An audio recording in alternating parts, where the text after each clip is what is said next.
کسی کی زندگی میں وہ غلطی بن کر کبھی بھی شامل نہ ہو جس کے بعد آپ تا عمر خاموش بد دعاؤں کے حصار میں آ جائیں۔ یہ خاموش بد دعائیں بہت اوپر تک جاتی ہیں اور پھر انسان کو مرنے دیتی ہیں اور نہ ہی جینے۔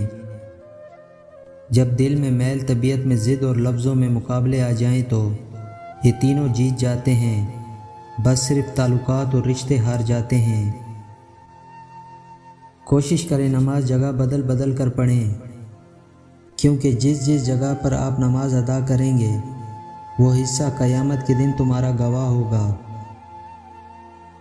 ایک نوجوان لڑکی نے والد سے سوال پوچھا، بابا جسم کے کتنے حصوں کا کتنا پردہ ضروری ہے اور کون سا حصہ کھلا چھوڑ دوں؟ والد نے جواباً کہا، بیٹی جسم کے جتنے حصے پر جہنم کی آگ برداشت کر سکتی ہو اتنا حصہ کھلا چھوڑ دو۔ سچ بولنا اور سننا بہت ہی مشکل سے کام ہے، لیکن جو سکون سچ بولنے میں ملتا ہے نا، وہ سکون کوئی چیز نہیں دے سکتی۔ سکون اور خوشی دو ایسے عطر ہیں جن کو جتنا زیادہ آپ دوسروں پر چھڑکیں گے اتنی ہی زیادہ خوشبو آپ میں سے آئے گی۔ اگر آپ کو اچھی اور میٹھی گفتگو کرنے کا فن نہیں ہے تو چپ رہا کرو، کیونکہ چپ رہنا بھی اتنا ہی بڑا کام ہے جتنا کہ بولنا۔ جو لوگ تم کو نیچا دکھانا فرض سمجھتے ہیں اس کا مطلب یہی ہے کہ آپ ان سے کافی اونچے ہیں۔ نیکیاں کرنے کے باوجود اگر تکلیفیں مل رہی ہیں تو یہ درجات کی بلندی کے لیے ہیں۔ جو اپنی ناراضگی اور غصے کا اظہار کر دیں ان سے مت گھبراؤ، کیونکہ وہ سچے ہیں۔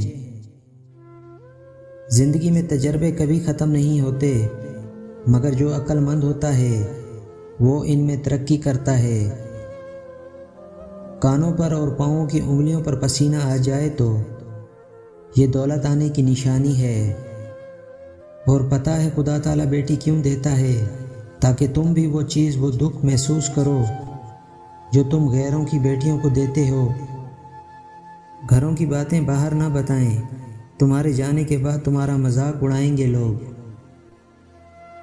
حضرت علی علیہ السلام فرماتے ہیں، ایسے شخص کے ساتھ غداری بہت بری چیز ہے جس نے خود کو تمہارے سپرد کیا ہو۔ چابی سے کھلا تالا بار بار کام آتا ہے، مگر ہتھوڑی سے کھلا تالا دوبارہ کام نہیں آتا۔ اسی طرح رشتوں کے تالے غصے کے ہتھوڑے سے نہیں بلکہ محبت کی چابی سے کھولیں۔